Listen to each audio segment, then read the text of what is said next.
بدوں پر بھی برسا دے برسانے والا۔ حضرت ابو الجوزا، اگر میں نام صحیح لے رہا ہوں، وہ فرماتے ہیں مدینہ منورہ والے ایک مرتبہ قحط کی شکایت میں مبتلا ہو گئے، ڈراؤٹ ہو گیا، بارش نہیں ہوتی تھی، خشکا ہو گیا۔ لوگ ام المومنین حضرت سیدہ عائشہ صدیقہ رضی اللہ تعالی عنہا کے پاس گئے، اماں جی مر رہے ہیں، بارش نہیں ہے، پانی نہیں ہے۔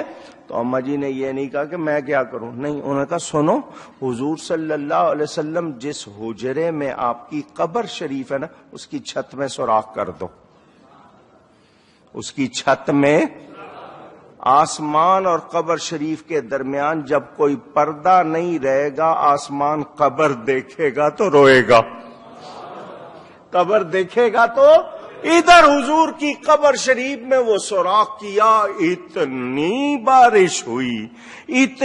بارش ہوئی کہ ساری زمین سرسبز و شاداب ہو گئی۔ اس سال کا نام ہی ہو گیا بہت زیادہ سبزے والا سال۔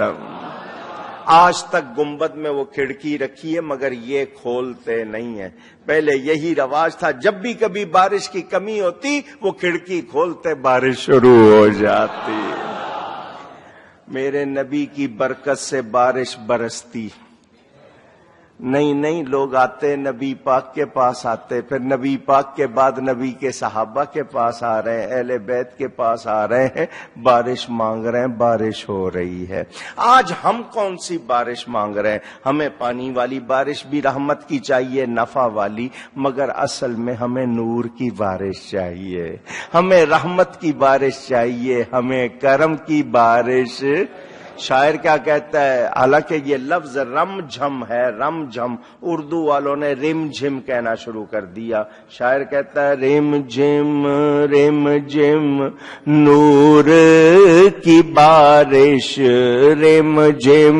رم جھم نور کی بارش، طیبہ کی برسات نہ پوچھو۔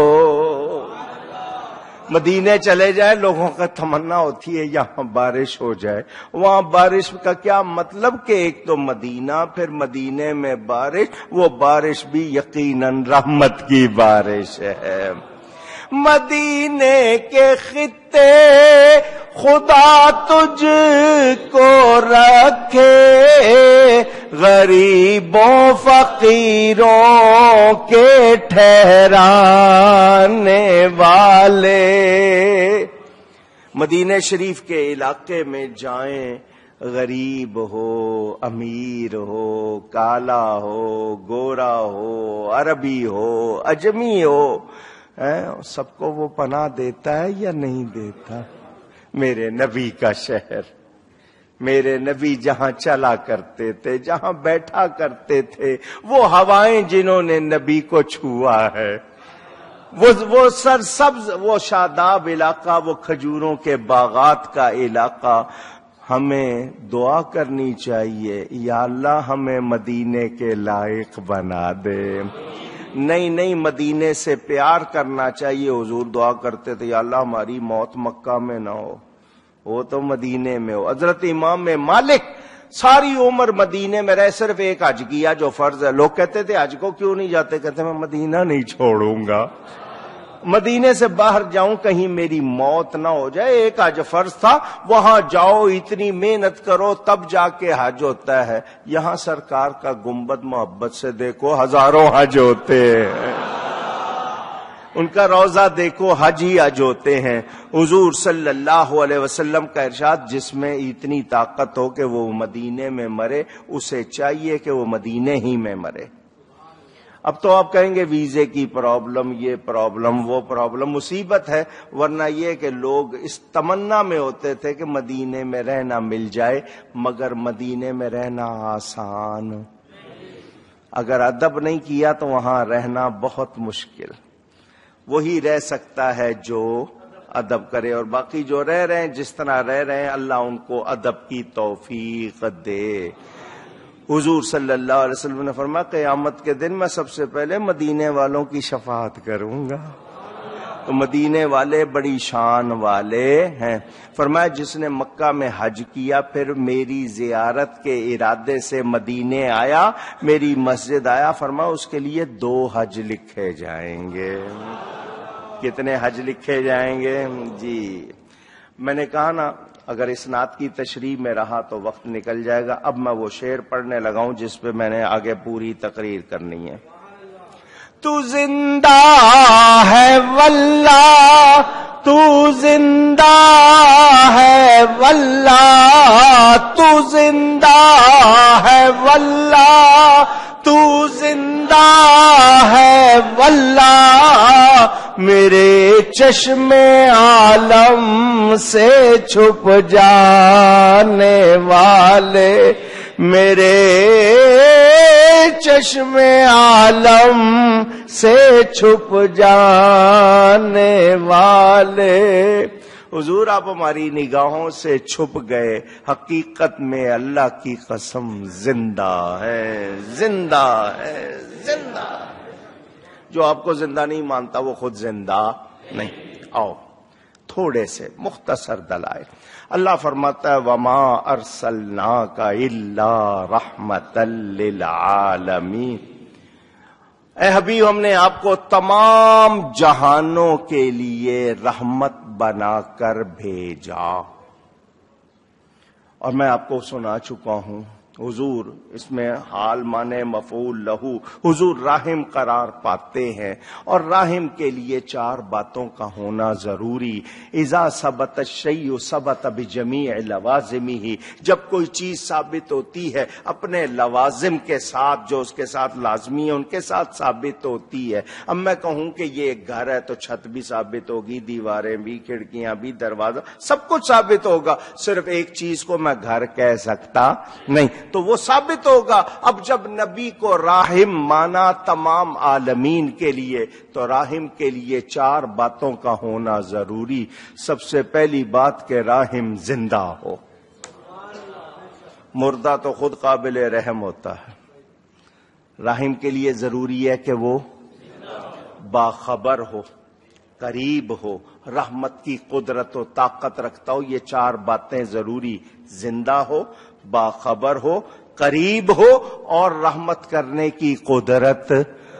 جس کو رب نے رحمت للعالمین بنایا اس کو یہ کمال نہیں دیے؟ پوچھ رہا ہوں، اگر کون نہیں دیے تو پھر رحمت للعالمین کیسے؟ اور دیے ہیں تو وہ آج بھی رحمت للعالمین ہیں یا نہیں؟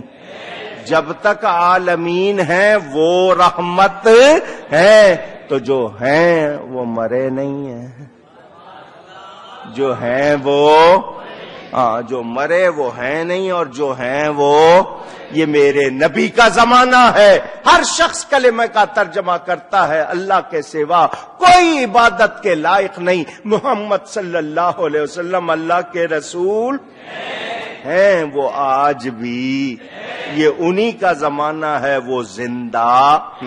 علامہ محمود آلوسی سید ہیں، بغداد میں قبر شریف، حضرت معروف کرخی کے پڑوس میں، ان کی تفسیر روح المعانی بڑی مشہور، وہ اسی آیت کے تحت لکھتے ہیں نبی کریم کا تمام عالموں کے لیے رحمت ہونا اس اعتبار سے ہے کہ آپ تمام ممکنات پر ان کی قابلیتوں کے مطابق فیض الہی کا واسطہ ہے۔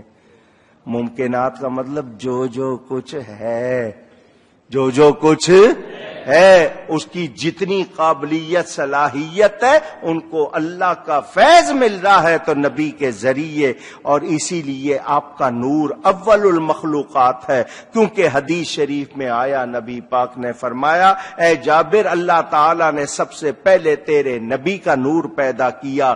دوسری حدیث میں آیا اللہ عطا کرنے والا ہے اور میں تقسیم کرنے والا ہوں۔ یہی تفسیر آگے چل کے فرماتے ہیں، اور میرے نزدیک مسلک مختار یہ ہے کہ نبی کریم صلی اللہ علیہ وسلم عالمین کے ہر فرد کے لیے رحمت بنا کر بھیجے گئے، فرشتے، انسان، جنات، سب کے لیے، اور اس امر میں جنوں انس کے، مومن و کافر کے مابین کوئی فرق نہیں، اور رحمت ہر ایک کے حق میں الگ الگ اور متفاوت نوعیت رکھتی ہے۔ یہ انہوں نے فرما کر بتا دیا، نبی کے بارے میں شک نہیں کرنا، وہ ہیں، اور آج بھی جو کچھ تمہیں مل رہا ہے ان کی برکت سے مل رہا۔ اور صاف لفظوں میں کہا صرف تم نہیں، سب کو، کافروں کو بھی مل رہا ہے تو نبی کے فیض سے مل رہا ہے۔ آؤ دوسروں کے گھر سے پوچھتے ہیں،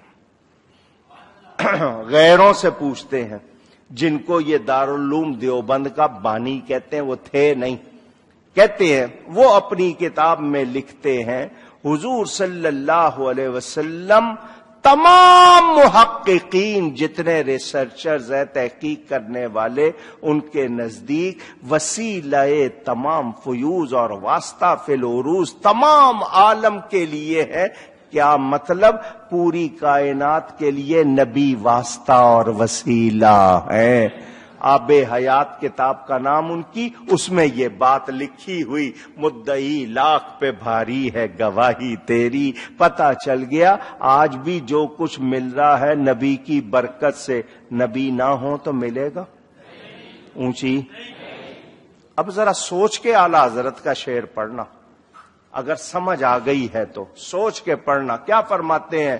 وہ جو نہ تھے تو کچھ نہ تھا، وہ جو نہ ہو تو کچھ نہ ہو، کیونکہ جان ہے وہ جہان کی، جان ہے تو جہان ہے۔